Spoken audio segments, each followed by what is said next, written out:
Ang dapat po natin gawin, tayo po magsisi sa ating mga kasalanan, gagawa po tayo ng mabuti. Yun po ang mga kailangan natin gawin. Nanalangin po tayo sa araw-araw, ang ating mga paggawa. Mapakinggan po tayo ng Diyos pagka nagsisi po tayo sa ating mga kasalanan kasi makikita po tayo ng Diyos na malinis po ang ating hangarin, umiiwas na po tayo gumawa ng mga masamang gawain, makikita po tayo na gagawa ng mabuti. Yun po. Mas papapakinggan po tayo ng Diyos pagka gagawa po tayo palagi ng mabuti. Tatalikod po tayo sa ating mga masamang lakad. Pangalawa is malinis ang puso at yung wala pong puot, yun, para ang ating panalangin diretso sa Diyos. Kasi po, yung pagsisisi malaking po sa paningin po ng Diyos yun eh. Pagsisisi kasi, siya po yung pinaka-requirements pa ng yun yung sinabi ni Pedro na magsisi tayo, na maghugas tayo sa ating mga kasalanan. Kasi kung puro tayo panalangin tapos puro masasama yung ginagawa natin, parang useless din.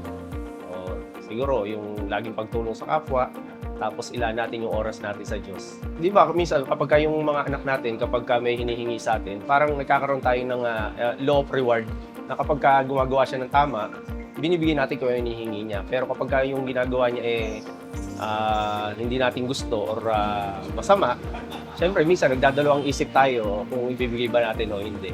Parang gano'n, pag gumawa tayo ng tama sa kapwa natin, pag tumawag tayo sa Diyos, bibigyan niya sa atin yung hinihingi natin. Malinis ang ating puso para pakinggan tayo sa ating mga panalangin. Wala maging tapat sa mga pananalita. Kasi yan ang gusto ng Panginoon eh. Kung malinis ang ating puso, dapat iwasan natin yung makagawa ng makakasama sa ating mga kapwa-tao. Laging ugaliing makagawa ng kabutihan sa ating kapwa. Para tayo pakinggan ng Diyos. Maging masipag tayo sa pagtulong sa mga kapwa. Pag tayo gumagawa ng masama, talagang hindi tayo pakikinggan ng Diyos. Ayon po sa akin nabasa sa Biblia. Hindi ho tayo. Tiyatapat po ng ulap ang ating panalangin para hindi ho tayo pakinggan. Kung may mga bagay na hinihingi yung ating kapwa-tao na ikasasama niya, huwag natin ibigay. Dahil utos po yun ng Diyos sa Biblia. Gaya kung anak mo, hindi mo bibigay ng ikasasama niya kung mahal mo yung tao. Dapat doon sa tamang proseso. Kung dapat tamang iglesia, tapos dapat alam natin yung mga doktrina para mapakinggan ng Diyos yung panalangin natin. Yun yung paniniwala ko. Yung pananalita natin, huwag tayong, kumbaga, yung bagay na ipinangpupuri mo sa Diyos, huwag mong gagamitin na ipanglalait mo din sa kapwa mo. Hindi lang, isang mahalagang aspeto para makapagpuri sa Diyos.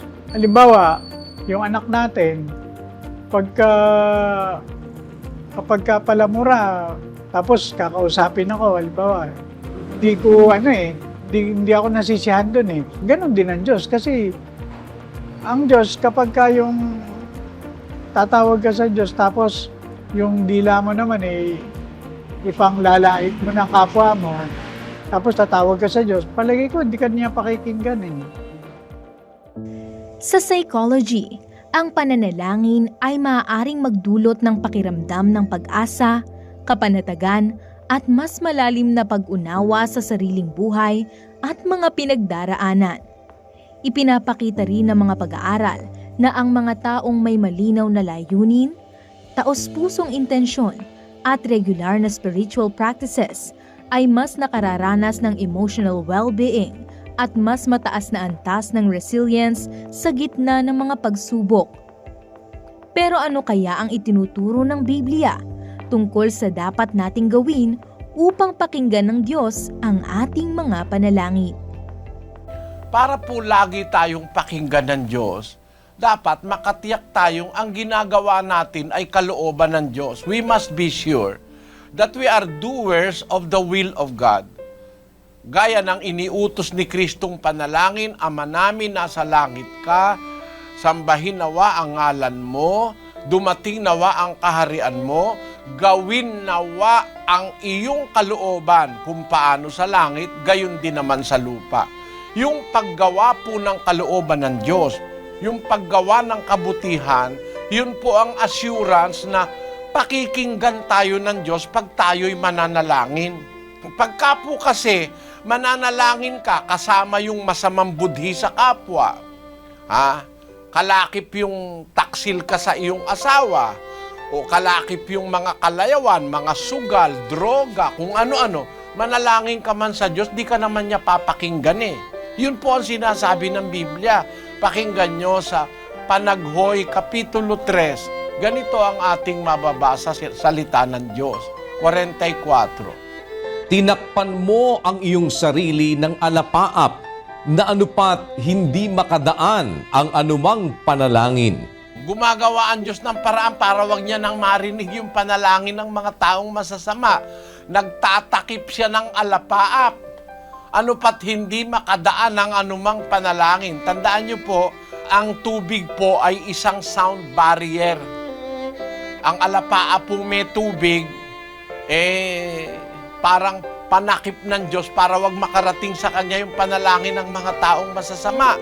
Basahin natin ang unang Pedro 3, versikulo 12. Sapagkat ang mga mata ng Panginoon ay nasa mga matuwid at ang kaniyang mga pakinig ay sa kanilang mga daing. Ngunit ang mukha ng Panginoon ay laban sa mga nagsisigawa ng masama. Ang mga mata ng Panginoon nasa mga matuwid. Ang kanyang mga pakinig, His ears, ay nasa kanilang mga daing. Pagka dumadaing tayo at tayo gumagawa ng katwiran, matuwid tayo sa Diyos, tiyak na tiyak po papakinggan ng Diyos yun, kapatid. Kaya merong mga tao, kahit ano pang gawing pananalangin, hindi papakinggan ng Diyos. Pero nalalaman natin, kung tayo pinapakinggan niya, tayo rin ang makakaalam kung ginagawa natin ang kanyang kalooban. 5:14 ng unang Juan. At ito ang nasa ating pagkakatiwala sa Kanya, na kung tayo'y humingi ng anumang bagay na ayon sa Kanyang kalooban, ay dinidinig tayo niya. That is our assurance. Kailanman tayo manghingi sa Diyos, diringgin niya tayo kung gumagawa tayo ng kanyang kalooban, kapatid. Ang kalooban ng Diyos, yung gumawa tayo ng kabutihan. Huwag tayong gagawa ng masama, yun ang kalooban ng Diyos. Unang Tesalonica 4:3. Sapagkat ito ang kalooban ng Diyos, sa makatwid bagay ang inyong pagpapakabanal, na kayo'y magsiilag sa pakikiapid. 4. Na ang bawat isa sa inyo'y makaalam na maging mapagpigil sa kanyang sariling katawan sa pagpapakabanal at kapurihan. Maliwanag na ito ang kalooban ng Diyos, sabi ni San Pablo, ang inyong pagpapakabanal. Magsiilag kayo sa pakikiapid, na bawat isa sa inyo'y makaalam na maging mapagpigil sa kanyang sariling katawan sa pagpapakabanal at kapurihan. Kailangan ng tao pala yung self-control para magawa ang kalooban ng Diyos. Magpipigil ka sa alak, sa bisyo, sa kasamaan, magpipigil ka sa katakawan sa pera, magpipigil ka, iiwas ka sa lahat ng kasamaan, manalangin ka araw at gabi, nakikinig ang Diyos sa iyo.